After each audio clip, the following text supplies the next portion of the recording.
Good evening, or good morning, or good afternoon to everybody. Welcome to the latest episode of the North versus South podcast with your host, State, and my co-host, Heath. Heath, how are you, pal? Hello, mate. Yeah, I'm good. It feels like a long time since we did this, and we've got a game week and a half, or three quarters. We're nearly there, aren't we? We've got a couple going on, but we're a little bit late to the party on the last game week, but with it being the midweek game week, and coming up to the busy December period, we're going to have it's going to be a bit of a meshed up sort of podcast, to be fair. It could be a mixture of game weeks, it could be 2 game weeks, it could be a quick 1 game week onto the next one. It's going to happen. I think everyone knows this, the Crimbo time. It gets exciting, it gets fast paced. It's like we like our football, fast paced. And that's what we're hoping this podcast might be like as well, because we've got a lot to get through. But yeah, just quick run through what we're going to go through today. We've got us game week reviews. I say reviews. We obviously had the weekend. We're just coming up to the end of the midweek game week. So this is a Thursday evening, guys. I'm going to be butting in with some score updates. I mean, I'll already tell you one already. Tottenham are 1-0 up against Brentford. It's been classed as an own goal by Canos, assist by Ben Davies because his header was going towards goal and it got done, which takes away a Heung-min Son assist. Not good for Heath, I'll tell you that later on. So already things are very exciting for me, and Heath is having a bad time of things. But yeah, so we've got us game week reviews as per usual. Then we've got a shit list. We've got us hit list. We've got the North versus South mini league updates. We've got a scout team special this week as well. We'll leave the team as a mystery for now. We'll keep it a bit mysterious for the viewers. Yeah, let's do that. I like that bit of mystery about me every now and then. And then we've got a game week preview for coming up for the coming weekend. And then Heath's got a brand new quiz, which actually I'm quite excited about because he's not told me anything about this one. And he seems quite happy about it as well, which means I think it's actually a genuinely fair and good quiz and not one just to try and shaft me over like last time. So I think it could be a fun one really this time. So we've got all that to come. So it should be a good week, good podcast, and we've got plenty to talk about really, haven't we? So yeah. Yeah, I think the first thing is that I've watched a couple of Christmas specials today. Watched The Office, watched Royal Family, watched Gavin and Stacey Christmas specials. So I'm in the Christmas mood right now. It's the 2nd of December. So I want to ask you a question, put you on the spot, right? What is something fundamental for a Northern Christmas experience? What would you do up north that you might not do anywhere else? It could be what you eat, what you see, what you do. I don't know. You tell me. Oh, God. What do we do that Southerners don't do? I mean, we do lots that the Southerners don't do. We say hello to people in a polite manner and that. And we do that's that it all year round. Yeah, but we do it particularly at Christmas. We go around kissing everyone at Christmas time. Mistletoe. That's probably what we do. We walk around with mistletoe on our heads and, just say hello. But then again, you pervy Southerners might do that as well, for all I know. I don't know. I suppose we have turkey butties with gravy all the time, but then I can't believe that people down south won't have that. Soon as Christmas. No, yeah. I think that could be where we differ here, because down south it's all about the cranberry and turkey sandwich. No, turkey sandwiches with gravy is the key. With what? With what? Yeah, with gravy. Oh, gravy. Oh, gravy. Norman boys love gravy. Seriously, yeah. You gotta have your turkey sandwiches with gravy. You don't do that, and it's all kosher. That's the best thing. Oh, it's a goal! It's a goal at Old Trafford already. Oh dear! It's going the wrong way for the North though. Arsenal 1-0 up, guys. Emile Smith-Rowe with the goal. It's saying at this moment in time. Beautiful. That might help your team out a little bit. I could have a chance here. I could have a very small chance. No, you need Son to score some goals before you have a chance. But, I mean, something. Smith-Rowe's got a goal there. Not to be unexpected, to be fair. United are crap at home and Arsenal are better than them at the moment. So, yeah. Sorry, but yeah, turkey sandwiches with gravy all day long. I'll give it a go, mate. I'll give it a go. Like, I'm all for it. I do remember. Probably good gravy. None of that watered down crap that you Southerners probably do. Get some nice thick gravy in there, all right? Get an extra a spoon of gravy granules in there. Oof, great juices, yeah. Beautiful. Lovely stuff. I do remember when we were in IB for a long time ago after uni, when we were going to the fish and chip shop after night out. It was you had two options. You had either gravy on your chips, or you could have mushy peas. And it was literally everyone was English pretty much, but the difference between the two people were whoever had the gravy was definitely Northern, whoever had the mushy peas was definitely Southern. And there's a lot of stick going around. But yeah, so the gravy is definitely your bag, 100%. I mean, we do have gravy obviously down here, but we don't throw it on everything. We don't throw it on our chocolate bars and stuff. But you got to try that as well, to be fair, man.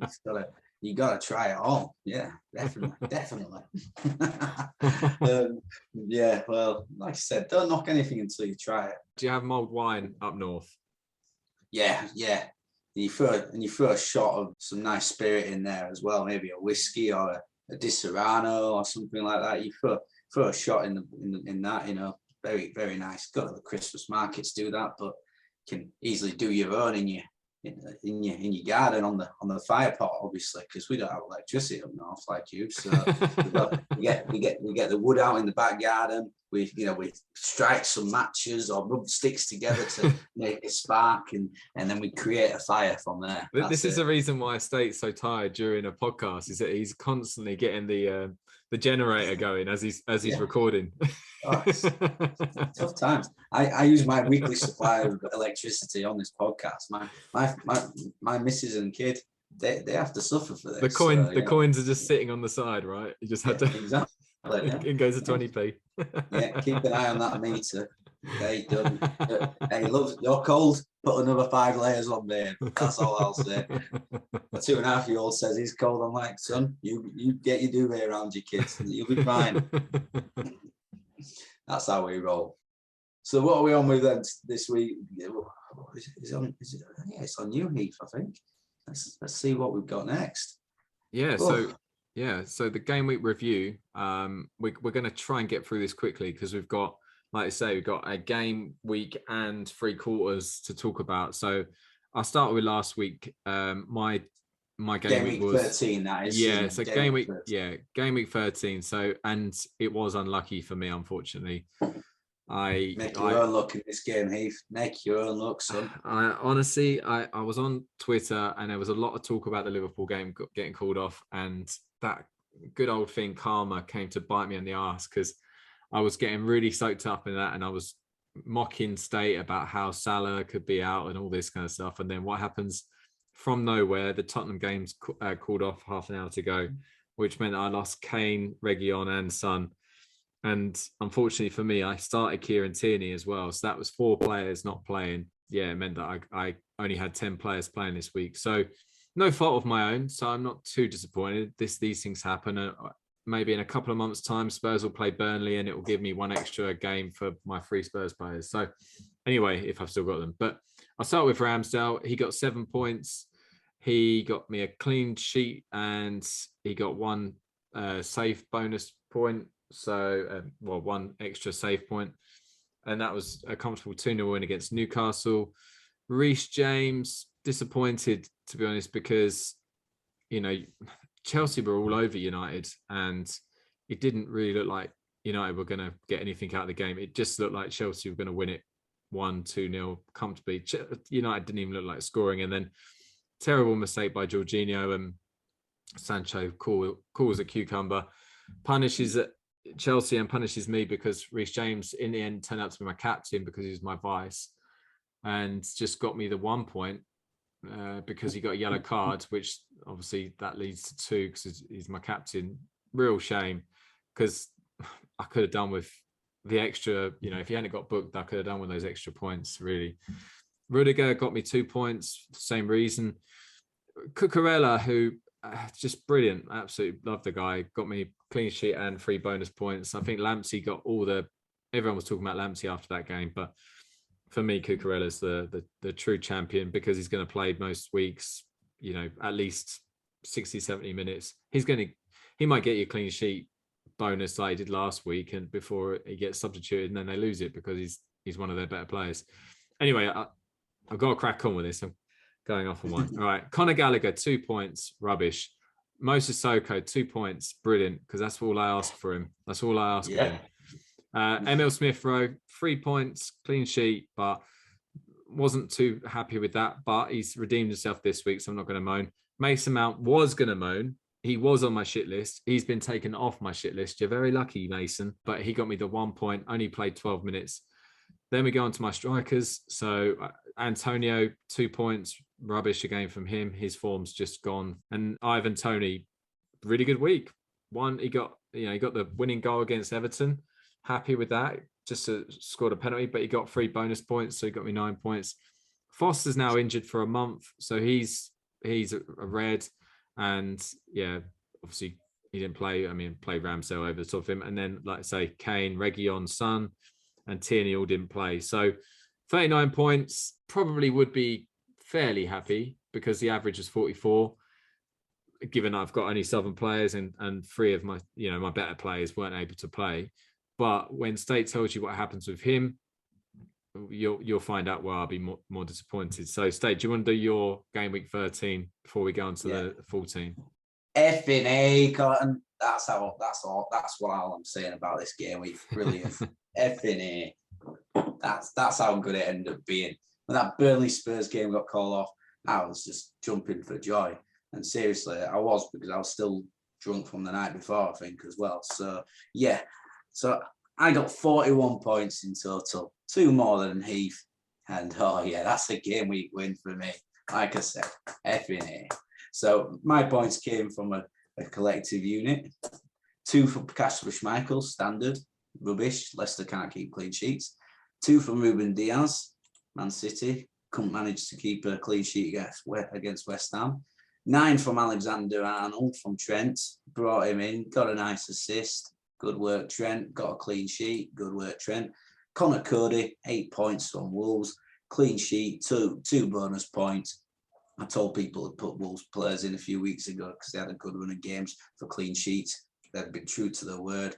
They've kept 2 clean sheets by that time. When we get onto his next game week review, I'll be proven correctly again. So listen to me, people.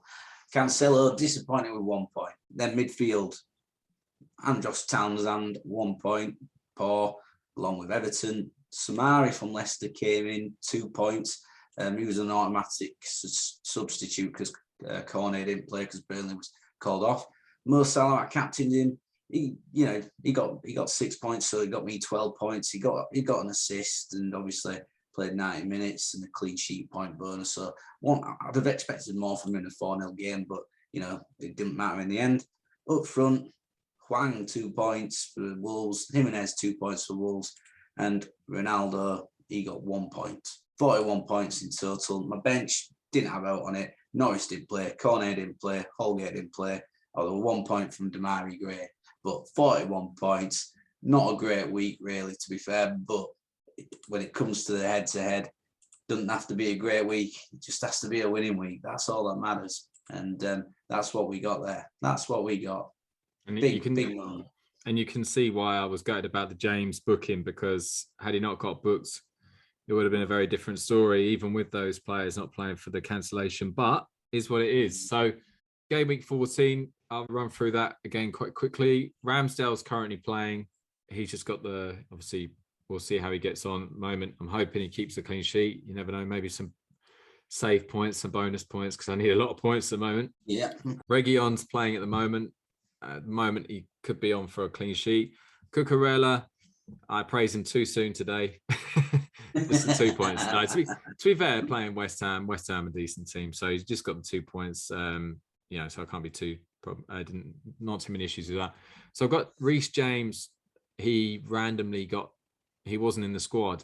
Now, if you're talking to anyone about fantasy football, and you've got a full bench, and someone's not playing in your first 11, the first thing you're looking at is he on the bench? Is he in the squad? If he's not in the squad, that's brilliant, because you can just relax knowing that your sub's coming on, whatever. So I've got a bit lucky here because Lamptey, who actually came off the bench, got an assist for Brighton's goal. So he's got me 4 points. So he'll be coming on for James. Rudiger's just got me the 2 points. Obviously, they conceded a fantastic goal against one of the best teams in the league at the moment. One of the teams who just can't stop scoring. Conor Gallagher with just the 1 point. I watched that game against Leeds. He looked very lively, but didn't really have too many chances. But he did create a few, which you would have hoped that they would have been taken. So I wouldn't be too disappointed about that. Strange game, to be fair, I thought, to be honest with you. But yeah, he still looked really lively again with Conor Gallagher, you know. Yeah, definitely. Yeah. Mason Mount looked great against Watford. He nailed it. I could look great against Watford. Oh, against our defence for sure, yeah. So he scored, got an assist, got 2 bonus points, ended up getting 12 points. Smith Rowe just scored, so he's on 6 points at the moment, so that's good. Son robbed of an assist. Apparently, it's nowhere near an assist. I haven't actually seen it myself, but he's my captain at the moment, so I'm hoping he can bag a hat trick, second half hat trick. Maybe that's a lot to ask for. Then you got Mikel Antonio, another stinker of a week. He had the offside goal that he was the one offside, so you know, can't really complain there. But he's looking a bit rubbish at the moment. Potentially, yeah, I mean, he's got good fixtures coming up. So that was the sort of thing where if he's on side there, he claims that obviously the striker. It literally brushes his fucking calf, doesn't it? Yeah, you saw how he ran away. You know it touched him because the way he ran away celebrating. But yeah, and I'm like, that's just a typical dickhead striker, innit? Like, brushed my calf, so I get to claim the bloody goal. Fucking wankers strikers, aren't they? Shocking. Yeah, there's no doubt in my mind I would have done exactly the same thing. Yeah, you would have done. 100%. And then to finish off my lineup, Harry Kane, just with the 1 point at the moment. Again, second half hat trick, Harry. Come on, my son. You've got that in the bag. We all know that, right? Just pretend like they're Newcastle or something. I don't know. San Marino, mate. Oh yeah, something like that. And so Foster's on my bench. He's probably going to stay there because I can't be bothered to make a sub for a 4 million goalkeeper. Lamptey, like I say, is coming off my bench to get me 4. Tony's playing at the moment, but he's staying. And Moses, so go on, more. Do you know what? He didn't just get the assist; he got a bonus as well. Hey mate, I watched a fair bit of the game, but I missed the first half because I was like flitting between like different games on Amazon, and I thought I can't be asked watching Watford Chelsea. It's going to be a procession anyway.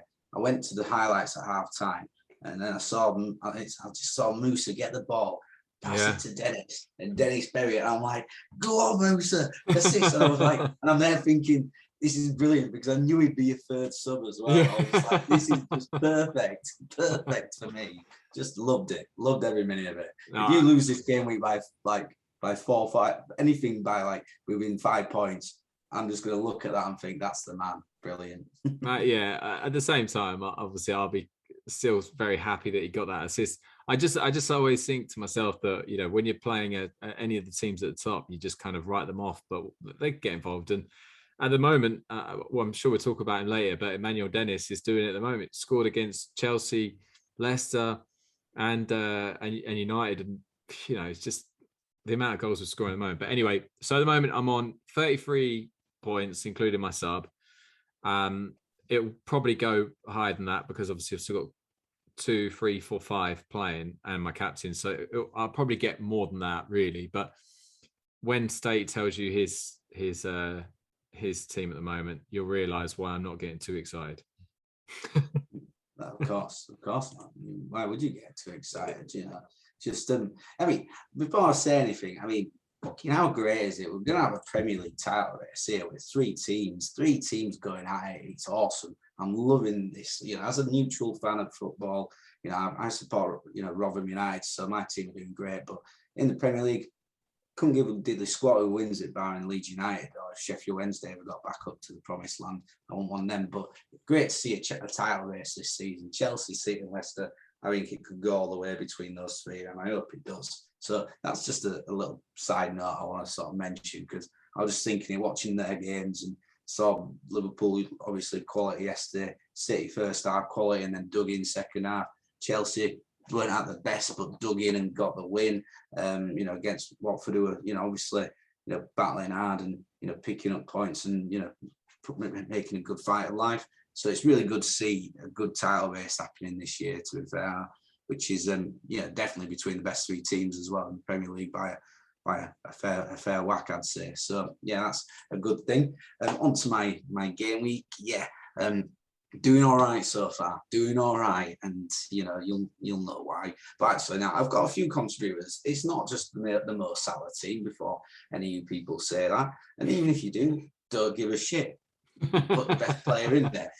You're stupid if you don't have Mo Salah in there. What's the point in not having the best player in the FPL in your team, unless you like Heath and you can't have it? So he's got an exemption, and anyone else who picks a someone-based team in our North and South League, which we'll tell you about in a bit. But if you don't have Salah in your team and you can have him, then just more fool you. You're just stupid. Okay. So Cassius Michael 2 points. My back four again did all right. Ruben Diaz bagged a goal, 9 points. Great finish. Did you see that? What a finish by Ruben. It's a lovely finish. It's so funny when you see someone scored, you just assume it's just going to be centre half. It's going to be a cross header, corner, free kick or something. He's I mean, the way he's hit it, it's almost like he's hit it into the ground. The way it's kind of like the way it's gone off. But yeah, it was a good finish. Really good finish. And to be fair, the reason why I thought this is a weird goal is because I saw it was a Sterling assist. It flashed up on my app, and I'm like, Sterling doesn't take corners for City. So I'm like, what's going on here? Has Diaz gone on a mega run, passed it out wide, Sterling's put it in a summit, but no, edge of the area, cut back, and beautiful finish right in the corner. So, Martinez had no chance. Cancelo got 2 points. I mean, I was just a bit good that City could not keep a clean sheet. So first half, they were just all over Villa. Villa didn't have a clue what to do about it. They came back well second half, Villa. They really pushed them, to be honest with you. And then, to be fair, Ederson made a great save towards the end as well against the young lad from Villa. I can't pronounce his name, but really good chance. But, Ederson did well. But, 2 points for Cancelo. Trent just got the 2 points. Andy Robertson got the assists this week, didn't he? He got a couple of assists. So I'm a bit annoyed about that for Trent, and they didn't keep a clean sheet as well. Sorry to jump in, mate. I just want to kind of give you a heads up. What I've noticed about Liverpool over the years since doing FPL is that Klopp will focus on attacking one side and then attack another side for the rest of the season. So it's probably a good idea to bring in Robertson, take out Alexander-Arnold. Is that so? All right then. Okay. Thank you for your. I'm sure that's meant to be a helpful advice. Yeah. Thank you. And he's cheaper. Yeah. Right. There's also a big points difference between the two, so we'll leave it at that. Okay. I'll take your advice on board. All right. Thank you for that. Yeah. Let me know when you've caught me up in the league, and I'll listen to you. Maybe who knows? Yeah. That might be a while, mate. Might have to wait till the beginning of next season when we're on 0 points again. Sounds like a plan. And then Connor Cody. 6 more points. I told people 2-3 weeks ago, get some Wolves defenders in. They've got a nice run of games. And if you listen to me, kudos to you people. You listened to the man and you did the right thing. Yeah, but you didn't listen to yourself, because look what you've got. You've got 2 Wolves forwards and 1 defender. Yeah, but I've got Connor Cody in, So the reason why I've not changed it too much is because I now know where the next 2 fixtures are going. And it's not going down the clean sheet route because they've got Liverpool and Man City in the next 2 games. So now I've not overloaded it. But I'm still, I've done it okay. And hey, I'm still beating you, so behave yourself, all right? Stop trying to pick holes. Then so Mr. Cornet got 3 points because they got a clean sheet bonus. He nearly got an assist. Don't know what was happening, but there was a bit of a goal mark scramble. He headed it across goal, and I think it was Vidru who ended up with taking a touch and then doing nothing with it. And bloody Watford legend, him supposedly. Well done. Watford reject. Yeah. But then my little move, I made 1 transfer for this game week, and I brought in James Maddison. That's a good bit of business. Yeah, another goal. Finish. Got 3 bonus points. He looks lively, did Maddison, and he's hitting a bit of form now. And Leicester have got some games where he can do some damage, so I'm hopeful for that to continue. And then my captain, my other midfielder, I will follow this captain to the end of the earth if I have to make sure he stays in my fantasy team. Mo Salah, he got 15 points, 2 goals, 3 bonus points. I mean, the finishes were quality. I mean, Coleman gets the assist for his second goal, but he's still got a lot of work to do, and he finishes it coolly. It's the first goal. I mean, Digny's position is terrible, but you just can't give Salah a head start, because even with the ball, he's just as fast really with the ball at his feet as he is just running in a straight line, because And then he's finished for that first goal, which is brilliant. You know, Pickford, no chance. And I mean, I probably wouldn't have given him the 3 bonus points because I watched pretty much all that game. But, you know, he scored 2 goals and it's effectively, you know, winning the game for him. You know, Jordan Henderson were good. Liverpool's midfield 3 of Henderson, Thiago and Fabinho are starting to look frighteningly good. Them 3 together are just looking fantastic. And it's, you know, it's worrying for other teams, I'd say, because then it gives the front 3 so much, you know, opportunity because you know, Thiago, Fabinho, Henderson can all ping balls. Thiago's quality, and he's really starting to adjust to the Premier League. I think Henderson's back fit and just running everywhere. Fabinho does his thing, but it just gives the front 3 so much freedom, knowing that those 3 are also 3 who can actually do some of the defensive legwork for him as well. So really.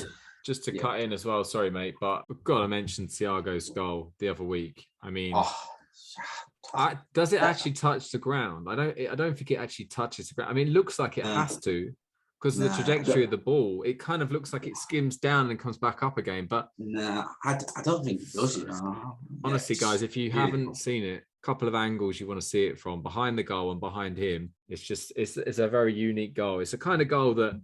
It probably won't be, you know. Oh, we've got a goal. We've got a goal. Come on. Oh, it's at Tottenham. It's to Tottenham. Who's got it? Dramatics. Oh. It's Heung-min Son. Oh. Is it really? You're winding me up. It looks like it's Son. Got to be a Kane assist or a Reguilon assist. Come on. I think it's. Oh, wait a minute! Is there a VAR check? Oh no! Oh, am I winding you up? I might be winding you up now. No, it's a definite Son goal for 2-0. I'm just getting the assist detail up from now. I'm not watching the game on the side, to be fair, guys. I've just got my live updates coming up on my phone. But yeah, Heung-min Son with the second counter-attacking goal. Oh, I think Reguilon's got it's the assist. It's a Reguilon assist as well. Oh, I tell you what, I'm back in the game here. I think I'm back in the game. Next life interesting, definitely. That's got me up to 57, you know. Because Son double points. Reguilon's got his clean sheet now. Lamptey comes in, 57. Oof. Tell you what, 10 points away. Well, actually, you've still got Ronaldo, haven't you? Yeah, 11 points away. Yeah, so he's rubbish anyway. I don't know why you've still got him. Yeah, well, he's on borrowed time. I'll say that much. If he bags a couple of goals now, then we're all good. So just need Brentford to get one back, and that just shuts you up a bit, doesn't it? Then, to be fair, but so anyway, finishing off. So Salah got 30 points for me as captain. I've got Hwang with 1 point, Jimenez with 2 points. Ronaldo's currently on 1 point.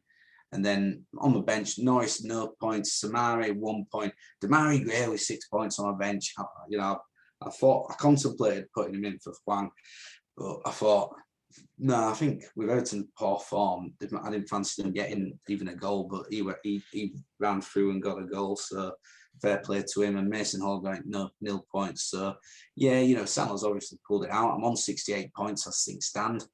Heath's obviously catching me. He needs another Son goal, really. Not a Kane goal won't do it for him. He needs Son to be doing something more. But now they're 2-0 up. They've got a game at the weekend, and I think Conte might start smartening things up. Take off Son. That'll do the job nicely. Yeah, let's do that. Let's go to our shit list because, like I say, I can feel us getting caught up with the football and this podcast being a long one. I just made up a word. I don't know. Anyway, so our shit list, we have a maximum of 5 players, people, anything really. And the idea is that we just want to have a moan about our previous game week. So State, give me a moan. Now, just before you start, actually, I think it's worth taking into consideration that this week will be a shit list for both game weeks. So there might be some stuff from the previous game week and some from this week. So yeah, go for it, mate, big man. Leicester's whole defence is still on my shit list for both game weeks and for previous weeks. You want more? They can't keep clean sheets, so Kasper Schmeichel won't keep clean sheets. It's just not right. Yes, you could, I suppose, if you want to blame me for keeping him in as keeper, but let's be honest, why would you want to blame me? You may as well blame somebody else if you can blame someone else, and that's what I'm doing. So and that's the whole point of the shit list. That's the spirit of it.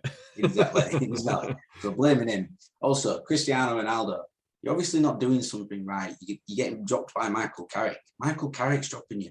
That is not good. It's not a good sign for you at all, pal.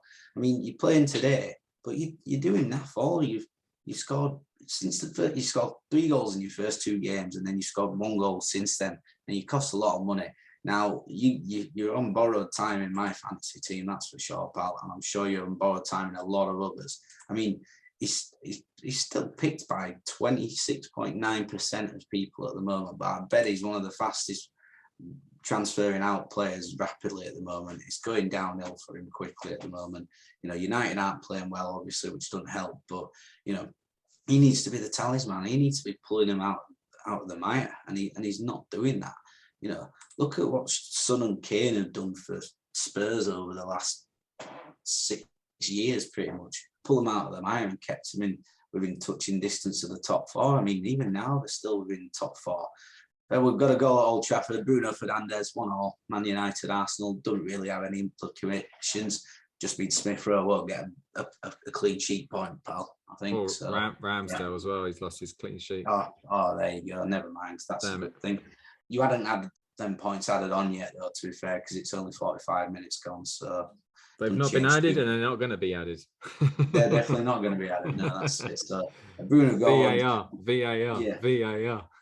I suppose the only thing I can hope for is maybe if Ronaldo gave a little cheeky assist, that would be good for my fantasy team. But we'll find out that in a bit. But yes, so Ronaldo, you are on my shit list. Even if you get an assist right now, that would be so funny, wouldn't it? Right now, he's played some incredible pass to Fernandes. Yeah. We have no idea. He's back in. He's fine. Ronaldo's he's on the hit list now. Get him in next week, guys. Making you triple captain. Ignore what I just said 2 seconds ago. Yeah, exactly. God, that's just typical FPL biasness, which everyone has, though, to be fair. We all go with what's happening in the now and then, don't we? That's it. Yeah. So, but yeah. So that's that. So Ronaldo's on it with that. Also, yeah, the Wolves forwards are on it. They're misfiring at the moment. They're drawing 0-0 with Norwich, 0-0 with Burnley. I mean, you can't be doing that. So it's just not right. So what about the next manager to go, the Wolves manager? What do you think? I know it sounds ridiculous because they look like they're doing really well, but you look at the fixtures coming up. Yeah. What are you talking about? In go? Well, I honestly think that. Who would on 21 points? No, I know, but the next manager to go, I'm going to put it down as the Wolves manager. The next Premier League manager to go. Next manager to go should be Heath from his FPL team. To be fair, if anyone. That's not happening, mate. They're stuck. They're stuck with me. They signed you in, have they? I've set up the account. I'm not getting kicked out, so they're stuck with me. Got them over a barrel, haven't you? You got some dirt on them, I'm sure. Yeah, I'm putting it out there. All right, go on. How about this quickly? All right, who do you think the next Premier League managers to get sacked? I'm putting down that Bruno Lager. Sacked or resigned? Well, it doesn't matter. The next manager to go. Rafa. Okay, fair enough. We'll see. I mean, like ultimately, like I say, we like having a competitive spirit within this podcast. Anyway, your shit list. Carry on. And sorry, by the way, Fred got that assist for Man United. Fred. What a legend he is. So, but Jadon Sancho was involved again, so he's obviously starting to do things. So yeah, other people on my shit list at the moment.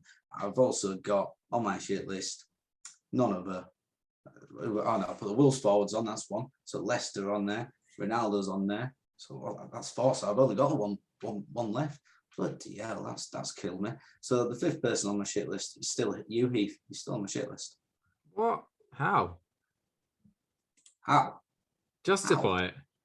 You're beating me. Yeah, but you still try to rip me up on bloody Twitter all the time. You're giving me grief. Yeah, I mean, to be honest, I do sometimes feel like I'm just giving stick to a wall because I'm not getting a huge amount back. Well, to be This fair, is not a one-way relationship, Sunshine.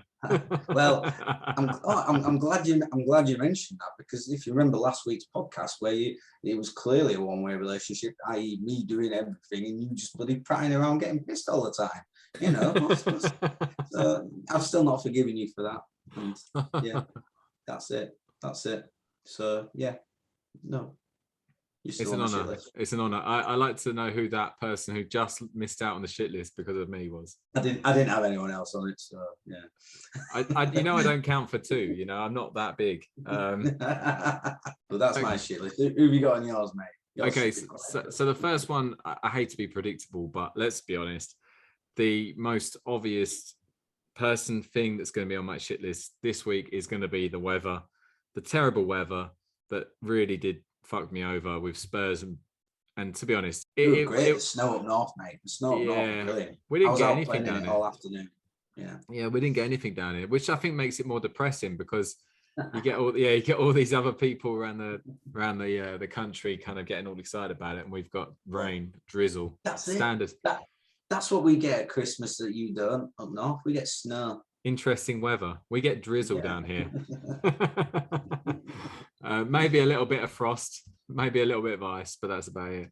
So I got the weather down. That really did hit me for six. Did not see that coming, to be honest. The whole COVID thing last year, where it was like a random game got called off last minute and you can't do anything about it, was a killer. But this I mean, that weather, it wasn't like it was predicted or anything like that. It just came from nowhere, and it was like half an hour before the game.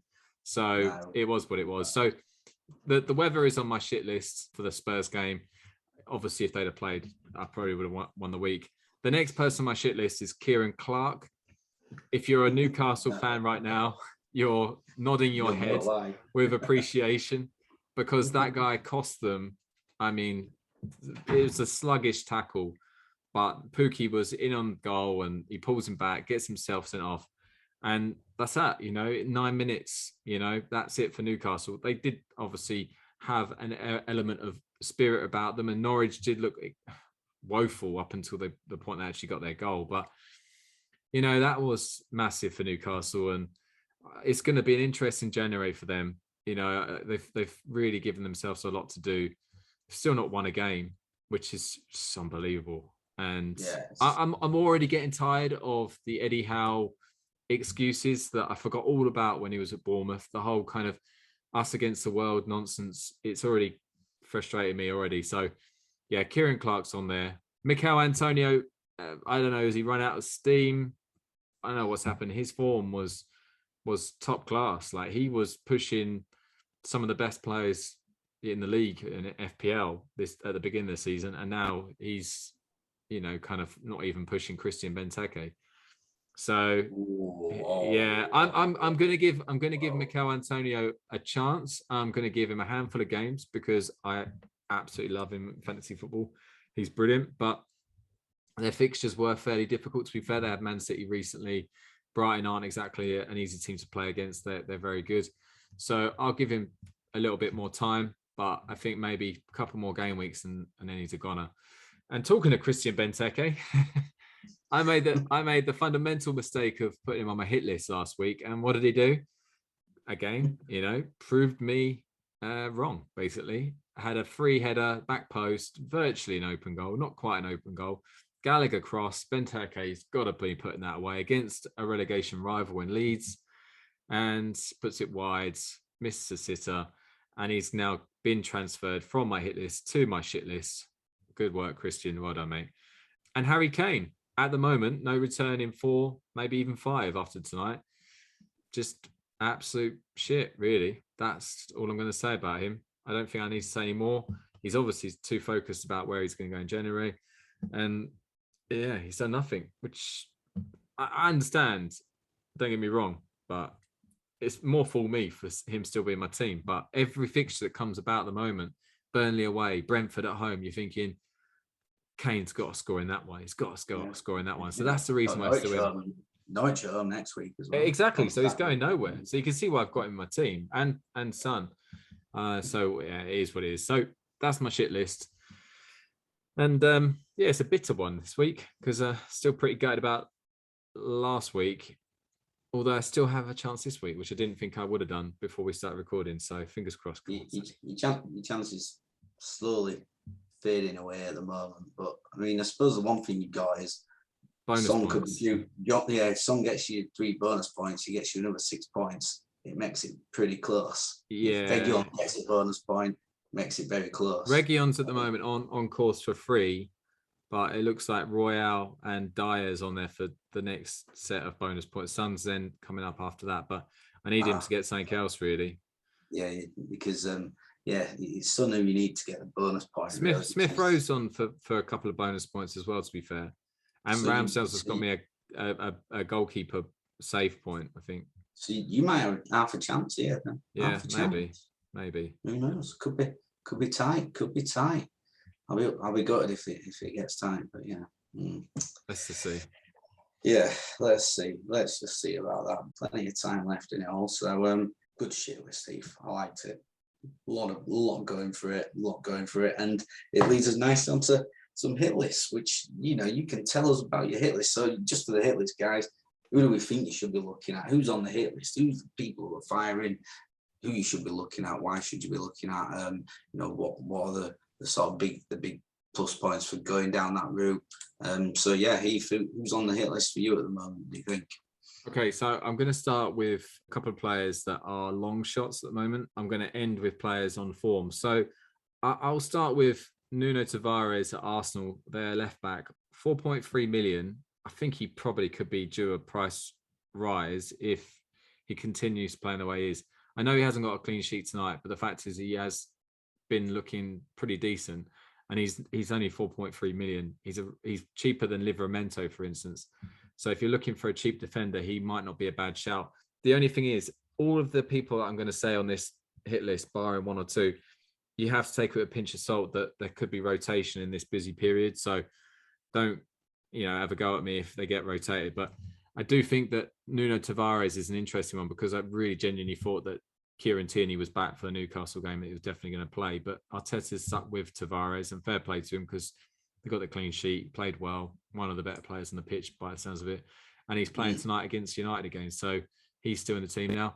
The next player I'm going with is another cheap option, another Arsenal player, in fact, is Gabriel Martinelli. Now, I don't know if you remember how he was when he first came on the scene, but he looked unbelievable when he first came on the scene. And Arsenal were having a real awful time at that point. And he was a real star, kind of, when you compare to the rest of them, he didn't have to do too much to stand out. But the fact is that he's only been gradually being added, kind of coming off the bench here and then. But he got his goal the other day and he took it really well. And I put him on the hit list this week with the idea of, I was thinking, if he gets a start and he does well, then he could go on a run, could get more starts. But again, he's an injury-prone player. So again, pinch of salt there. But he's so cheap. I mean, I think he's like 5.3 or something like that. And he's a midfielder who plays out wide for Arsenal. So if you have got Emil Smith-Rowe and you're thinking of getting someone else who's cheaper, then yeah, maybe I'll think about Martinelli. I would say give him one more game week maybe to see if he starts the next game week, and then maybe think to bring him in. But he could be a good shout. The next two, pardon my bias here, but I think you have to. I think he's actually the form striker. He's got the most amount of goals and assists. Only Mo Salah's got more than him, is Emmanuel Dennis. And the only reason I spoke about him a while back, saying that he could be useful, but at no point did I ever think he was going to be as useful as he has. I would actually say he could arguably be the signing of the season so far, because he's been incredible for us. It's not just the fact that he's scoring, it's who he's scoring against. And I said it earlier, I don't want to repeat myself, but I'm going to. I mean, he scored against Everton away. On paper, you wouldn't expect that, with 2 assists. And he scored, against Man United, he scored against Leicester away, Chelsea at home. And he gets assists. He's got 6 goals, 6 assists this season. He's so cheap. He's just like perfect. He's like 5.3 million. He's only going to go up in price after. And be aware, another disclaimer here: Watford have got Man City this weekend, and we don't often. Well, we often concede plenty, but we don't often score against them. But you never know with this Dennis. You never know. He might take his chance. Who cares if we lose 10-1? He might be the person who got the one. Who knows? So yeah, he's. I would say let this Man City go by, and then maybe think about him. He's been very, very good, very, very cheap. And then the other person is Josh King. So the other reason is because Watford have been a team that are scoring plenty of goals at the moment, home and away. I would say have a look at him because he's got 5 goals, 3 assists for the season. But the clear kind of point here is that he takes penalties. Sarr's out injured for a month. So with him out, there's no doubt Josh King's going to take the penalties going forward. So I would think he's only 5.7 million.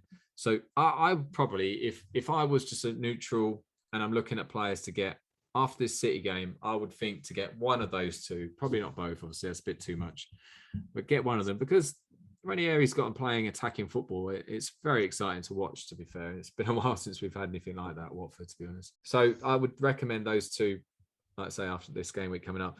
Then the last one, I could have gone for Armstrong, but I've gone with Che Adams. I think I'm not convinced by him. I saw him at Watford early on in the season, scored a fantastic goal against us, but he misses so many weird chances, the ones where you think, oh, he's got to score that. He's not too dissimilar to Mopé and Benteke, where he seems to take the hard chances and, screw up the easy ones. So I would say he scored 3 in these last 6, and he looks like, he's a bit more clinical maybe than Armstrong. Armstrong probably looks a bit more lively than him, but yeah, I would have a look at Che Adams at 6.8 million. Again, good option. Southampton, I would say, solid team. They've got their fixtures are okay coming up. Brighton at home, Arsenal away, Palace away, Brentford at home. They're not easy. I wouldn't say they're that difficult. And Hasenhuttl knows how to keep clean sheets. He knows how to win games in the Premier League now. I don't think Southampton will have any problems staying up this season. So I'd say Che Adams, nice differential there. And last but not least, I know you're thinking, hold on, hit list can only have 5 players. Moussa Sissoko, he's got to be my bonus hit list player here. 4.5 million. He's got himself an assist and a bonus point. Guys, this is where it starts. He's starting from the bottom and he's going to make his way up there, right? By the end of the season, it'll be 14.5 million, and everyone will be saying that was the season of Moussa Sissoko, or not. So we'll see. No, he's not really on my hit list. I just thought I'd mention him because he was an absolute star for me the other day. How about you, mate? What are we looking at? Well, yeah, I mean, it's the whole hindsight thing, isn't it, with these hit lists? But you've got to be looking at certain players. I think James Maddison at Leicester's a big one to have there. He's cheap, don't cost you that much. His price is going up though now, so you've got to get on him. But Leicester aren't keeping clean sheets. But the one thing they do is Leicester is they score goals a lot of the time. They get goals. They always get goals. They've got danger players, and Maddison's coming back into it. I'll tell you why he's coming back in it as well, because he's back playing behind Vardy. Brendan's gone back to getting him playing, that 4-4-1-1 formation a bit more now, because Harvey Barnes is back, and it's working. Because Maddison, that's where he's dangerous. He creates, he scores goals in that number 10 slot, because they let him float around. He can sometimes drop deep and do things. He can pull out wide. He can get beyond the front man, and he does things. And his goal for against Southampton, fantastic. Made Livramento just look like he was a Sunday League player. That's how good his term was and everything. And he's buried it nicely. So you've got to get him. And he takes free kicks, he takes set pieces. So James Maddison, they've got a nice run of games. They're playing Villa. I know people like Villarreal, they're doing well under Gerrard, but Leicester will score goals against Villa, guarantee it. Then they've got Newcastle, definitely going to score against Newcastle. Newcastle have got a poor defence and they've got a manager who's not very good at defending, so that's going to happen. Then they've got Spurs, more difficult. Then they've got Everton. So the next 4 games, they're going to score goals, to be fair. Even when they go to City, Leicester have got a good record at City, in terms of they pick up some goals there. So Maddison's got to be in there. If you're looking for a goal-scoring midfielder for cheap money, less than 7 million, there's your man. Get on him right now. Thank you, Vienna. Good night. Other one, this is another obvious one, but you got to have Diego Jota in your team now if you don't have him. I'm trying to fight to figure a way to get him in there. I mean, I'm a few weeks late to the party, people will be saying, but trust me, the form's going to continue because Liverpool are scoring goals past everyone. I mean everyone. I think, so Liverpool have not scored less than, I don't think they've not scored less than 2 goals in the league this season since the 3rd game week. Now, that's, so the 3rd game week of the season, they drew 1-1 with Chelsea. That's actually the only game where they've scored less than 2 goals in the league this season. So there you go. Firmino's out for a while. Jota's going to be in for a while, and he's scoring goals. So he's a cheap midfield striker option at 7.9 because he's playing that middleman up front with Salah and Mane out wide him. So he's the main striker as a midfielder, and he's 7.9 million. So yeah, got to have him in. The other one I'm thinking in there, this is all on Liverpool now, to be fair, is my hit list because they're doing that well. But you've got to look at players like Jordan Henderson right now. He's scored 2 goals, 3 assists, but he's like 5 million. He's got 55 points so far this season. Yeah, he's not always going to get you those points, but he's clearly getting a bit more further forward because Fabinho's playing a bit more defensively. He's getting some assists, and he's scoring a couple of goals. So maybe you should be looking at someone like him. If you only got 5 million to like spare, and you need a midfielder who is going to play pretty much every week. His Liverpool captain, and he might get you some points there. So Jordan Henderson would be on my list as a bit of a, like I said, he's not going to bag you big points, but he's going to do better than Musa Sissoko. Put it that way, definitely. Okay. No disrespect to Musa, of course, because I love him as well. Into something a little bit different, I think you should have a look at Burnley players, Burnley defensively. If you're looking for some clean sheets maybe in your team, or even, keep looking at Cornet or Chris Wood there, because Burnley have got a run of games, Newcastle away, then they've got West Ham at home, Watford at home, and Villa away, and Everton at home in the next 5 games. And, those 3 home games, I know West Ham have been doing well, but their form's been a bit pagey of late. They're not scoring as freely, and we know Burnley can shut teams down as well. But I could be thinking that, look at Burnley, and I'm not singling out anyone in particular with that, but I think, just have a look at your Burnley players and see, right, who could do something here, because they've got a run of games where, Burnley are capable of pulling off some clean sheets, getting those 1-0 wins, maybe a couple of goals. Like I said, if you're looking at goals, Cornet, Chris Woods, obvious picks, I know, but look at them, if you've got a bit of, they're not expensive. And then look at the defence. And when you're looking at the defence, I'd be looking at Charlie Taylor, and probably he takes set pieces for them. So he's somebody and he gets forward as a fullback. So Charlie Taylor might be worth it for 4.4 million. It's not exactly a big gamble, is it? I bet you've got 4.4 million defender on your bench who's not even playing. So may as well put him in for somebody who is playing, and he could be a good option there in particular. And then you've got your standard ones, your Lowtons, your Tarkowskis as well. But yeah, that's what I'd be looking at as something a little bit different. If you haven't got much money to play with, need someone cheap in there. Burnley over the next few weeks could get a few sort of clean sheets maybe out of that, and that's my hit list. Nice work. Yeah, Burnley's a great show, and then they're the perfect team that go under the radar because, let's be honest, they are an unfashionable football team, aren't they? Really, no one really kind of gets too excited about them. So, but yeah, no. It's ended at White Hart Lane, pal. 2-0, game over. Well, I can't complain. The Sun goal, Reggie on a clean sheet, and it looks like free bonus. So, irrelevant of what happens, the fact is that I've still got some decent points I made up on you. Oh, I think definitely. I need a Emil Smith-Rowe masterclass in the second half at United, or I need Ramsdale to make a hell of a lot of saves. Maybe just if Son's not got you sort of your bonus points, then you're up to probably about 60 points, 61 points or something. So you'd be about 6-7 shy. So like you said, Smith-Rowe gets another goal, makes life interesting. Or Ramsdale saves a penalty from Ronaldo. Now there you go. Dreaming. We're in a dream world. yeah, there you go. could be happening. Who knows? But yeah, we'll see. Won't we? We'll see. So we've got hit list well done, and yeah, the game week, we're nearly coming to a close of the game week. United Arsenal's kicked off for the second half, so yeah. I think it's worth kind of bringing up something that we talked about casually last podcast that I had some good feedback on, was the North versus South score prediction results. So, Stay, do you want to let us know how that went?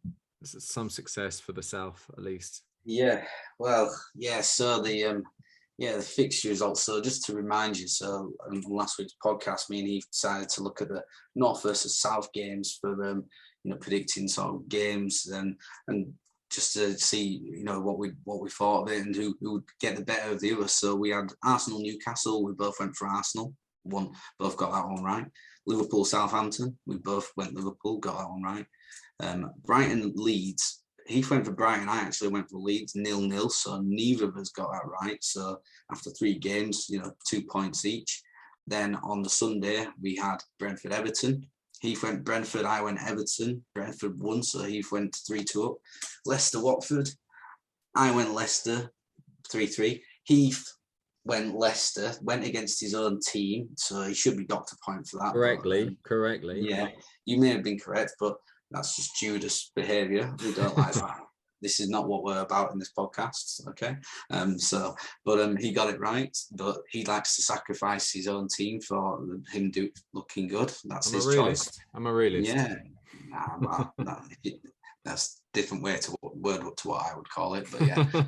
and then Man City, West Ham, we both went Man City, and then Chelsea, Man U, we both went Chelsea. So Heath actually came out on top by a point in that prediction thing. And we are doing it again for this week as well, Heath. We are. So I'll tell you the fixtures, and we'll do it one by one if you like. So basically, Saturday there's only the one fixture: Watford, Man City. I think we'll both be going Man City for that, but you never know. Heath might start being loyal to his own team again. Who knows? Yeah. No, I'm quite comfortably going to go Man City. Can I go Man City? Can I put like ×2 or something on it? Can I make it my captain Man City this week or something? No, there's no captain. There's no captain on this. All right, no, you can't do that. Definitely. Well, okay. I'll just go Man City then. For an extra point, you can correctly guess the score if you want.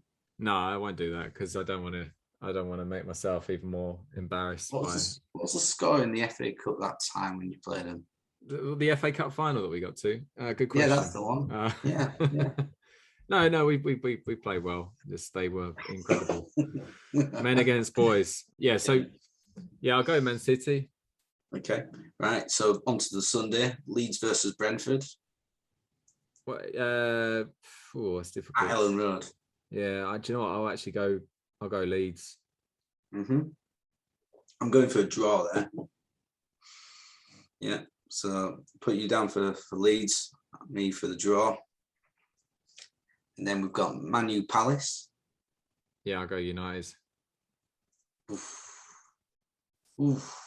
I'm going United too as well. New manager bounce. Yeah. Spurs Norwich. You can go first on this one. I'll take Spurs. I'll put you down for Spurs as well, I think. Yeah, good guess. Now, this is a tough one. Villa Leicester. No. Oh yeah, no, you're right. Yeah, sorry, Midland clash. There's a big divide here. I'll go Villa. I'm going for a draw. Draw again. Goal scoring draw. Both teams to score there. Yeah. Tell you what, there's definite both teams to score at Villa Leicester. That's also Gerrard versus Rodgers, isn't it? Yeah. Could be good. I think both teams to score in that one. Both teams to score in West Ham, Chelsea. The rest of it, probably not both teams to score. Is not a good bet, I would say. So yeah, that's about it. Get it! Ronaldo, Cristiano Ronaldo scores. Yes. So guys, if any of you don't know what I'm cheering about, Cristiano Ronaldo has just scored for Manchester United. That is game over in the game week. I repeat, game over in the game week. The Northern Super Kings have got another 3 points in their bid for the title this year. Thank you very much. Marcus Rashford assist as well. Cristiano Ronaldo's 800th career goal. Oh. I honestly, because I was looking at the fixtures, I wasn't looking at the Zoom, and I had no idea what you were doing. Just I just said, I was just having a moment. no, it's good. It is good. I agree. Thank you. So anyway, so we've got us fixtures for this week coming up with the North-South games. This is a new thing we're doing, and we're only doing it for the North teams versus the South team games. All right, we're not doing it for the mixture. So I don't feel like we're leaving teams out because that, but we want to make it competitive still because we've got one left, by the way. We've got Everton Arsenal on the Monday. Yeah. Oh yeah, there's Everton Arsenal on Monday. Oh, great. What are you going to go for with that? With that, I would go an Arsenal win, but I'm actually think Everton have got a couple players back. Their form can't be this crap for this long, so I'm going to say a draw. I think Doucouré's back. Charlison should be back. Who knows who else will be back? I'm going Arsenal. I'm going away win. Fair enough. Yeah, away win, but. Yeah, I can see what you're saying. Everton's form can't carry on for that long, but I suppose. Oh, it's 2-2. It's 2-2 at Arsenal. Come on, Smith Rowe.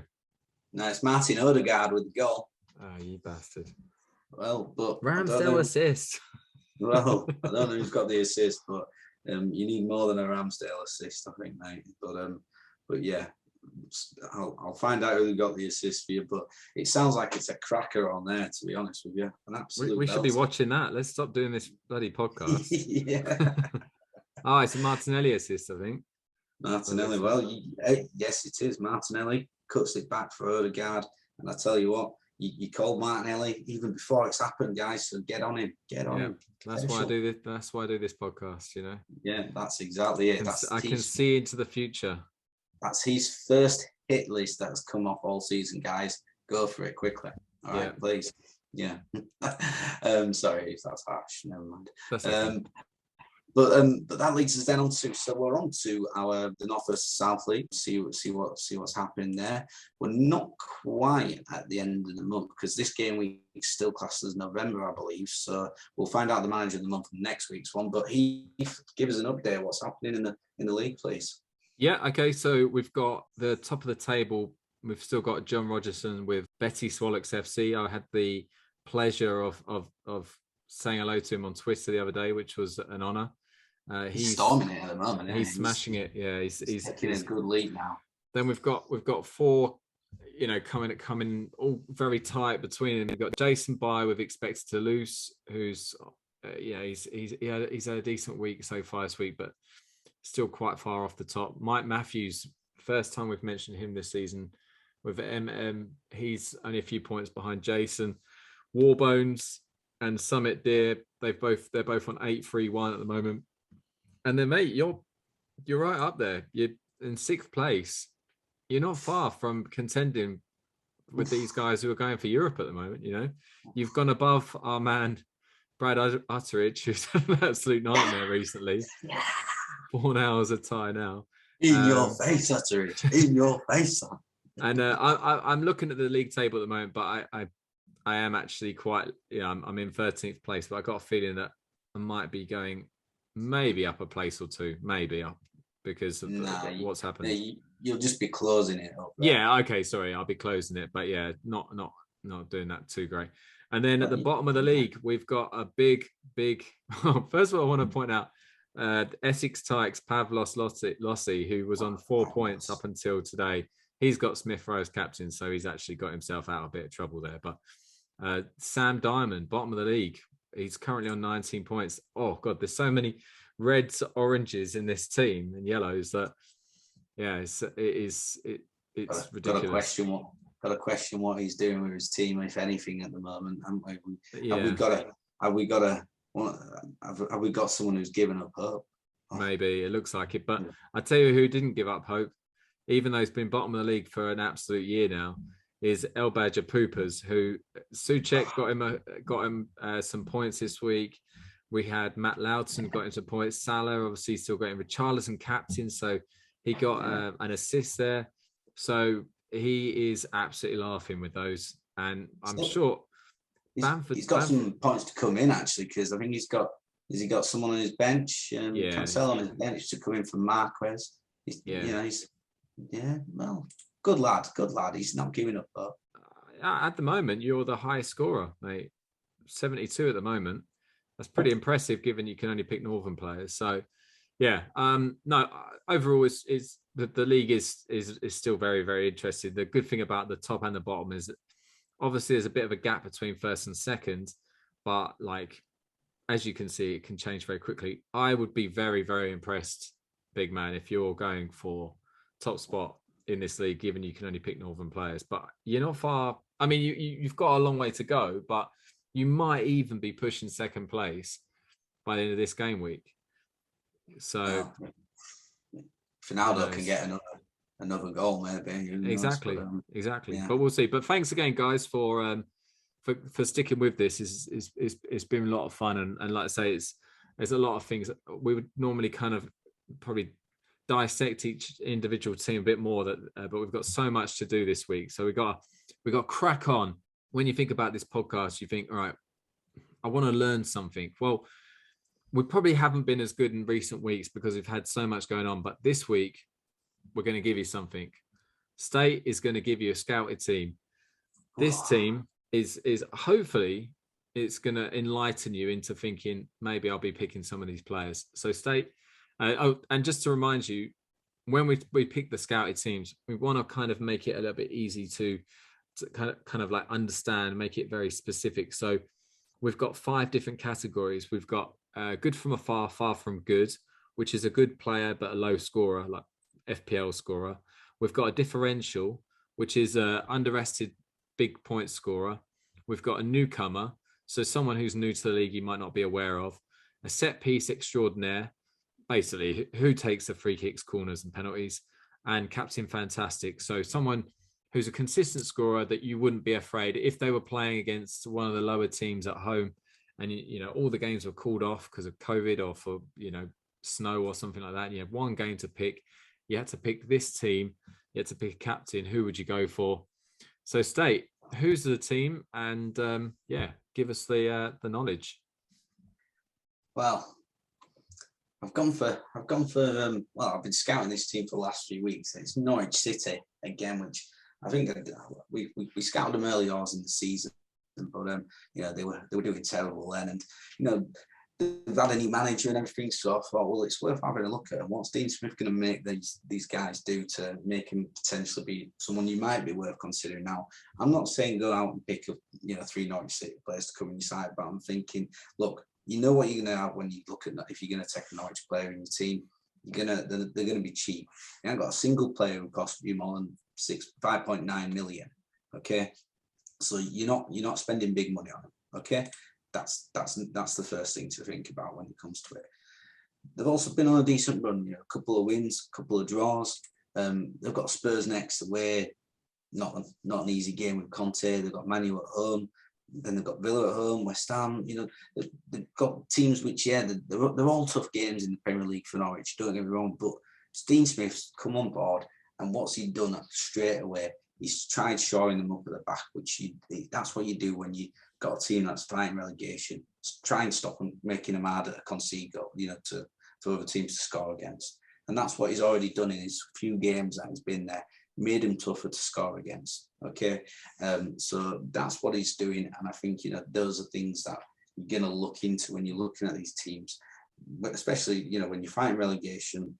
It is most teams make it difficult for them to be beaten first, and then they work on getting those goals in place. That's how it sort of tends to work.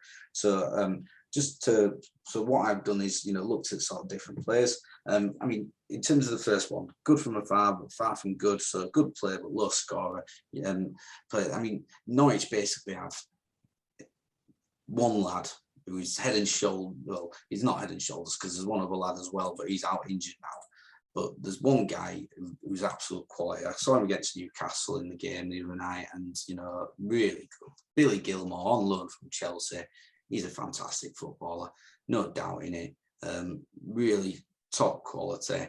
He's got great vision. He gets stuck in. He's got energy. He's enthusiastic. You can see he just wants to play football, and he's loving having this Premier League experience. He's going to be a future Chelsea star, I'm sure of it. But he's not going to score you loads of fantasy points. Let's be honest. At the end of the day, he's got 18 points so far this season. One assist.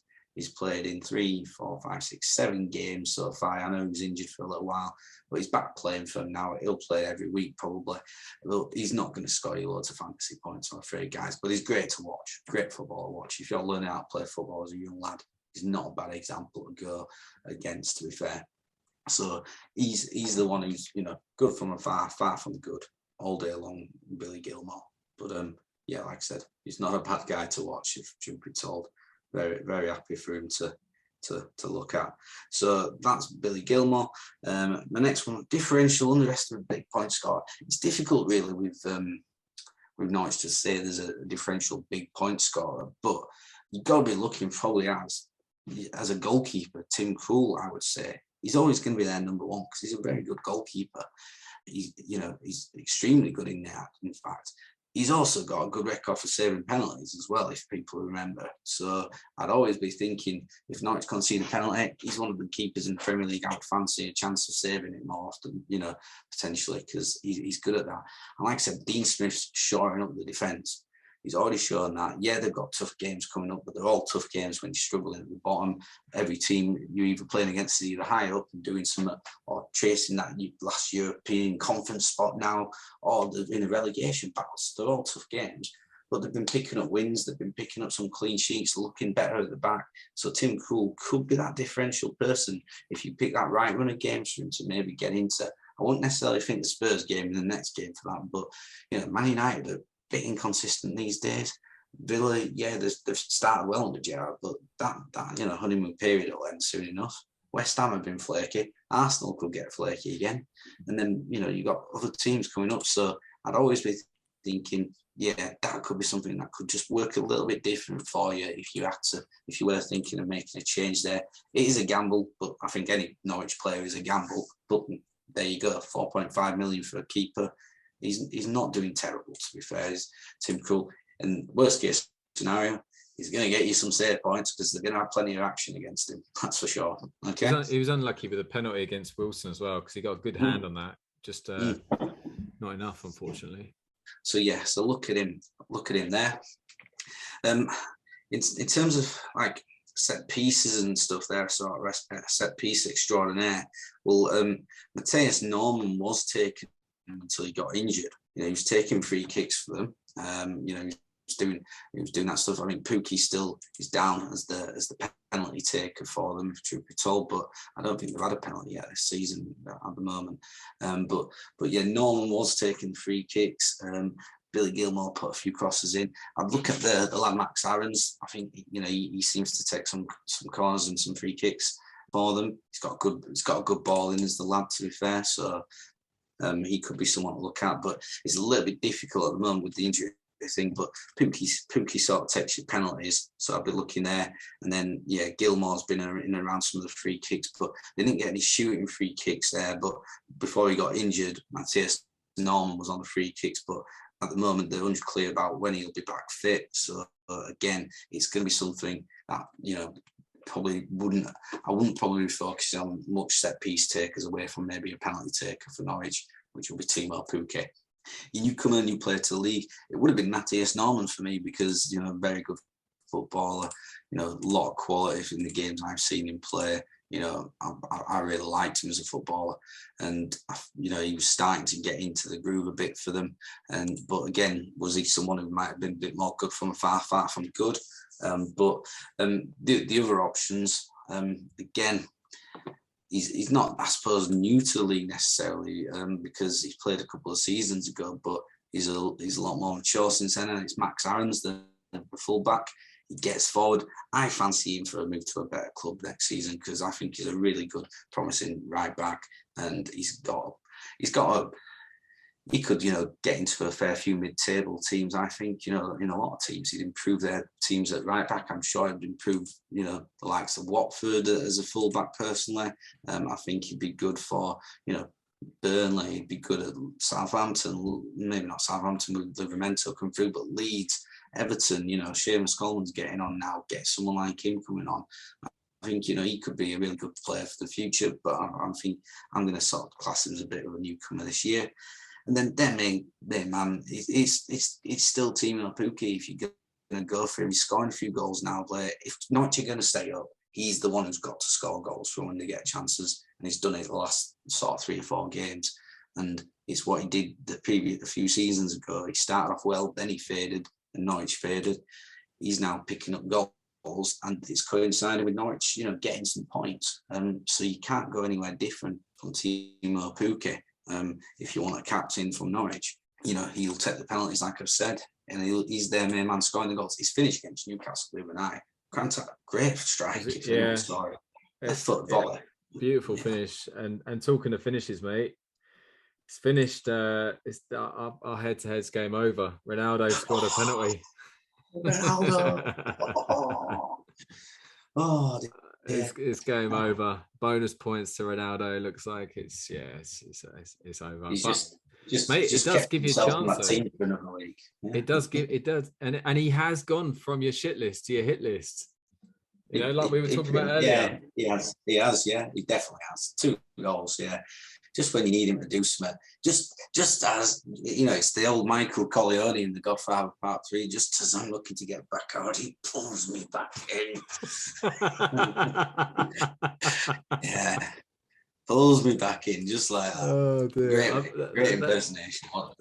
Mate, that's the first. We've had a few rappers, but we've not had a Michael Corleone impression so far. I like it. There you go. So he's just pulled me back in big time there. And I mean, I don't know if I'm happy about that, because I was pretty set on having that money coming free to do things with it. But when you score 2 goals, you can't really get rid of a striker.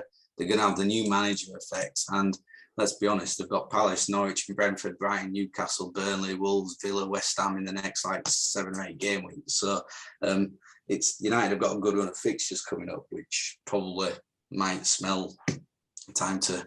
I want to change my hit list, guys. Think of Man United players, okay? Quickly. But yeah, so that's my Norwich scouting for the week. Back to boring Norwich. Yeah, that's just kill Norwich, isn't it? Completely. Everyone just suck up what I just said about Norwich. It's all over. Yeah, big time.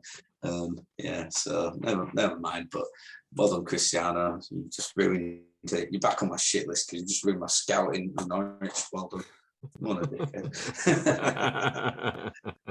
So there you go. If you are desperate to pick Norwich players, that's my scouting thing for you. But I am in no way saying go out there and pick Norwich players. Okay, just so nice, mate. Nice, mate. That's the hardest scouting team to do, to be fair. And we spoke about this in the week about who to pick, and I said, let's try and get someone with a new manager bounce. So there's a good chance that the next one will probably be Aston Villa or someone like that from my side. But it's just good for people to understand really how different they're playing under the new manager and why things are looking, a little bit more rosy. Because had they got the second goal the other day against Newcastle, then Norwich are well on their way to potential safety. I mean, the fact is that they were down and everyone had written them off, and now they're only 3 points off relegation. So they've got 8 points out of the last 4 games. 4 games ago they were on 2 points, and now up to 10 points with a little run. It's it's all it takes is a little run. Burnley a couple of wins, and they'll be out of that zone. I mean, Burnley they've only lost 5 games this season. They've lost the same amount of games as Arsenal, Spurs, Man United, Wolves, who are all in the top 8. Burnley have lost the same amount of games as them in the third bottom. They've drawn 7 games. They're not winning games. You've got to win games, haven't you? So that's it. It's a big thing. Yeah. That's it. I think we've been the opposite. I think we're winning and losing, but not drawing many. So it's a real contrast. Yeah, you are. Yeah, that's it. You just one or the other. You guys, you're entertaining though. Give you that entertaining. Yeah. But yes. So I guess that leads us on to our game week preview, Heath. What you got planned for this coming game week? You're going to try and get a win? Yeah, we're thinking get a win. Yeah, I need a win, and desperately now, because I didn't think I was going to win this week. I did think I was going to win last week though, before the Spurs game got called off. Well, you were going to win that. Yeah, and now I'm well and truly, like, I'm miles behind. Like, I don't even want to talk about how far behind I am, but I'm miles behind State in the head-to-head. So this week I've got Ramsdale in goal against Everton at Goodison Park. Then I've got my two Chelsea players, Rudiger and James. Rudiger could get rotated. James may be potentially out, but I'd like to think that he's got a potential knock, 75% chance of playing. I would assume that he just got rested against Watford, and therefore he'll be back for West Ham.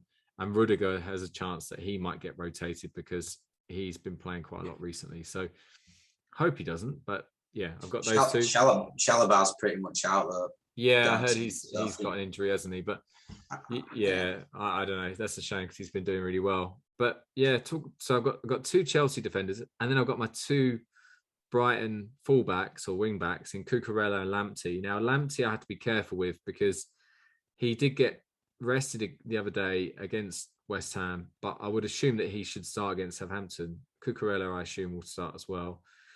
Not an easy game, but I do rate Brighton this season. So home or away, against anyone but City, Liverpool and Chelsea, I would fancy Brighton to do all right. So fingers crossed for that. Then I got Reguilon, been brilliant today, and Norwich at home. I really hope that he can continue. 5 in at the back, mate. 5 in at the back. Yes. Yeah. It's big at the back.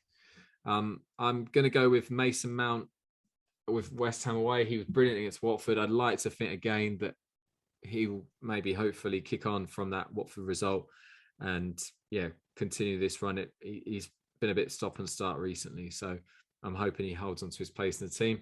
Emil Smith-Rowe, again, goes without saying, Everton away, he's been brilliant, so he's definitely in there.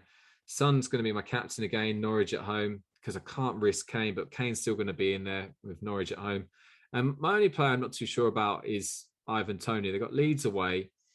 I think what I might do this week is I might just hold tight, not make a transfer, and just kind of stick with what I've got.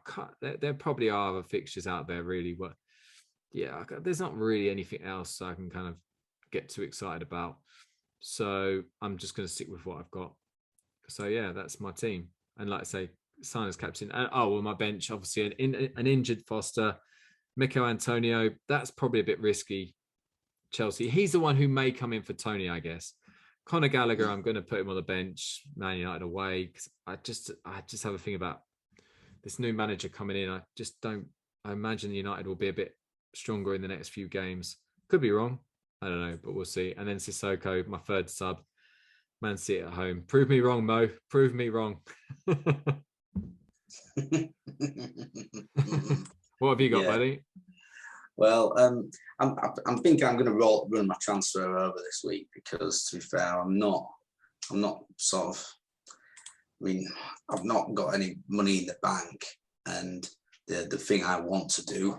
Well, I would have had transfer in the money in the bank, but Ronaldo's just gone and scored a couple of goals, so that's really sort of scuppered my my plans of getting rid of him. To be fair, so I'm going to have to keep him in now. Just got to do it. So I'm looking at this week. It's gonna be a basic 4-4. Frank, Mike Bassett fucking 2. That's what we're playing. And Kasper Schmeichel's going in goal for a no clean sheet, of course. He don't even, the bad thing about Kasper is, I mean, this week, he got like a save point because he made 5 saves, but he still conceded 2 goals, so he lost that point without a save. So, but the Leicester haven't kept a clean sheet since the first game of the season, so that's really sort of frustrating for me. I don't fancy him to keep a clean sheet at Villa either. Maybe they might do against Newcastle a week later, but yeah. So Schmeichel in net. Back 4 at the moment is Ruben Diaz, João Cancelo, Trent Alexander-Arnold, and Connor Cody. Yeah, Wolves are at home at Leicester, so it's slightly dangerous. But I'm thinking, still Connor Cody, just get him in there. Wolves is not as easy to break down as most teams, and so I'm going to keep him in there. Midfield, We've got James Maddison in great form. Cornet for Burnley. Big Mo Salah and Damari Gray. Mo Salah's going to be captain, of course. And then we've got Raul Jimenez up front and Cristiano Ronaldo. I'm not tempted to put Ronaldo as captain over Salah because why would I be? I wouldn't be. And then that leaves my defence. Norwich for Newcastle, who don't play. Hwang for Wolves. Samari at Leicester and Holgate at Arsenal. If I get drunk before the deadline, Samari might come in for Conor Cody to just give me a safe 2 points for Leicester, hopefully. And mean Conor Cody doesn't get dismantled by a Liverpool side that is actually just firing goals past any Tom, Dick and Harry that comes in their way, to be fair. So that's going to be it. And roll my transfer over for the following week, to be fair. So I'm not that hopeful my team, to be fair, although I'd be thinking that maybe João Cancelo can get forward and maybe get some assists against Watford, hopefully. That'll be my plan. Excellent. Well, that's very interesting. And like I say, I mean, like you've got a very solid team there. Hope it's not that solid, but we'll see. So last time we had a pod, we didn't do a scouted team and we didn't have a quiz. So we felt like we had to pay you guys back. You know, you loyal listeners right now who are still with us at this, you know, halfway through the season. It's absolutely fantastic you're still with us. So this week we got a quiz. Now, the last quiz, right, I gave to Stay was incredibly hard. But I think that's just, if anything, I just think that's credit his way to say that that's the only way I can give him a fine. This week, it's not about a fine. This week, it's a fun. There's no fines for this. There's no fine for this. This quiz is all about fun. And when you'll get the format, you'll appreciate it. So I'm going to tell you a specific team, like football team, and you're going to tell me the first player that comes to mind, right? It can be any former player, but the rules are they have to be a permanent player. So if you name a lone player, they don't count, right? And you've got a minute, right? So it's how many teams can you get through in a minute? So it's about thinking on your feet, and there's like literally it's all about how far back can we go in players. Honestly, mate, you can tell me whoever you want as long as they played for that team permanently and they weren't a loan signing. Yeah. Now, if you tell me a player that didn't play for them, then you lose a point, and you get a point for every team you name within that minute. Does that make sense? Yeah. Okay. And these are all going to be obviously going to be Southern teams. So because it's a Southern quiz. So what I'll do is I will have, I'm not getting my phone out here to be unsociable. I'm not texting people. I've got it here to do the timer. And when we get to the end, I'll make it quite clear with a Sue in respect to Ronaldo, who's just fucked over my game week. So all you have to do, mate, I'll name the team, you name a player, and then I'll name a team. I won't say whether it's right or wrong. I'll just go all the way through, and at the end, we'll work out how many teams you get. All right. And if you get any players who are wrong, then I'll take away. So you ready? Yeah, I think so. Yeah. Okay. All right. We'll start now. Arsenal. Oh yeah. Crystal Palace. Ray Wilkins. Tottenham Hotspur. Les Ferdinand. West Ham United. Mark Noble. Southampton. Matt Letizia. Fulham. Brent Hangeland. QPR. Les Ferdinand. Wickham. Akin Fenwa. Portsmouth. Primus. Harchester United. Don't know. Pass. Oxford United. Matty Appleby. Bristol City. Luce Graben. Chelsea. John Terry. Green Street Blues. No chance. Watford. Ishmael Assar. Bournemouth. Callum Wilson. Exeter City. Oh, crikey. Sue. Leon Fortune West. Right. So let's work this one out. So we had Aubameyang. Mm-hmm. We had Ray Wilkins. It's a good one. Mm-hmm. All right. Now, Ferdinand for Spurs. Yeah. We had Noble. Yeah. We had Letizia. Mm-hmm. Hangerland. This is what was that game back in the day that used to play, the generation game? Yeah. Yeah. QPR. Who did you have for QPR? Remind me. Right, Ferdinand again. You went Ferdinand. Oh, that's a bit cheeky. Well, could you never said I couldn't say the same player twice. Yeah, that's true. It could be Anton as well because he played for both. Sure. Akin Fenwa for Wickham. Then Portsmouth, you went with Primus. Yeah, Primus. You've got to say Primus, haven't you? Yeah. Harchester United, you struggled there. I would have accepted Cole Fletcher. I would have accepted John Black. I just went blank on it. It's just been that long since I watched it. It just went blank. Fletcher was obviously the name on, yeah. Oxford, who did you say Oxford? Remind me. Matty Appleby, I'm sure he played Appleby. there. Or did he just manage there? Oh, no. Was it Appleton? It was Appleton, yeah.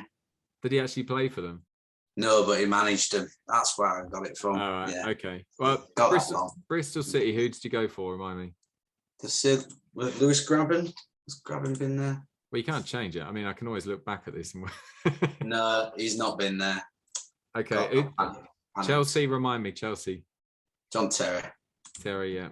Green Street Blues, just an FYI, that was my Sunday League team, so you could have said my name. Watford. Wow.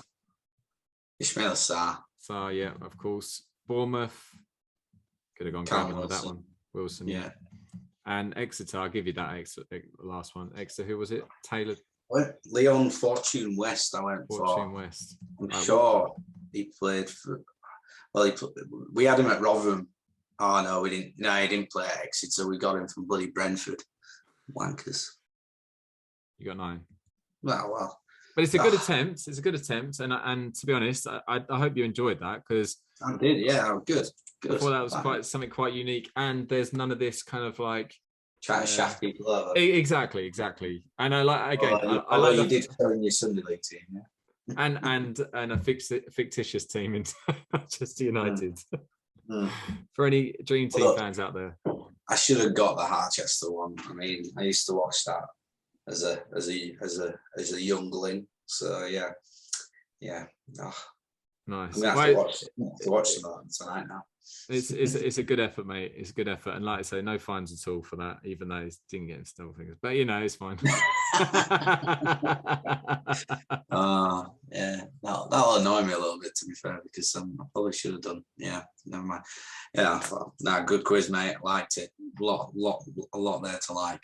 Very nice. Good. Well, I hope you guys all enjoyed that. I think there's a lot to get through in that podcast, and I hope that we haven't been going for too long tonight, but realistically we've tried to give you as much as we can with the goal updates as well. So first I just have to point out before we go that there's 2 things to be really aware of that I don't normally do this, but I just really want to make it clear, right? So there's 2 things to be aware of at the moment with FPL. A little bit of advice.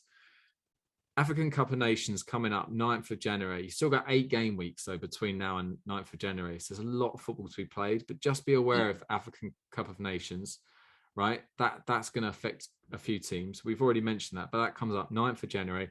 And the other thing I've got to say, I hope you take this on board, is please make sure you've got good benches at the moment, because there's going to be so many rotations, so many injuries. At the moment, I can think of about 3 or 4 teams right now off the top of my head who have an injury crisis already, and there's still more injuries coming up. You mentioned earlier about Chalobah getting injured. You mentioned about Norwich earlier with Norman. There's all sorts of people getting injured from nowhere because they're playing a lot of football. So have strong benches, guys, and don't get too hard on yourself. If someone does get rotated, it just happens. A lot of players, apart from Mo Salah, seems to never get fucking rotated. Well, please, who can Liverpool rotate him for is probably the thing, though, if you think about it. No, of course. No, definitely. But yeah, so guys, just be aware of rotation when you're making your subs, your transfers this week and stuff, and game weeks going forward. The last thing I'll say before we sign off here as well is that bear with us when we release these podcasts in the next couple of weeks. We are just like you guys. We have Christmas parties. We have all sorts of things going on. We're going into the office, etc., etc. So we're going to try and get these out once a week. When they actually come out during that week, we don't know exactly. And also just be aware the fixtures, they're all over the place in the next few weeks. So make sure you look out for those deadlines going into the next, like say, I would say even all the way up into the African Cup of Nations, or maybe the 1st of January. So the next 7 game weeks, just be constantly having a look at the deadlines before you make your transfers and stuff, because you don't want to find yourself forgetting to change your captain. Although, again, if you're picking a normal team at the moment, let's be honest, most people are captaining Salah each week, aren't they? So maybe that's not a bad thing. So so that's it from us, and hope you enjoy this podcast. We're absolutely loving it this season so far, and still so much to come from us. And we're hopefully get you some more content as well, like we have done in previous weeks. If you want to get in contact with us, don't forget we're on Twitter. The State's handle is FPL_Northerner, and I am at FPL_Southerner. And we'd love to hear from you. If you ever do speak about the podcast or you want to say anything, just try and remember to put hashtag NvS on there. That would be great for us to look out for. But yeah, apart from that, guys, it's been an absolute pleasure. I hope you enjoyed this, and yeah, we'll see you next week. See you later, guys. Enjoy.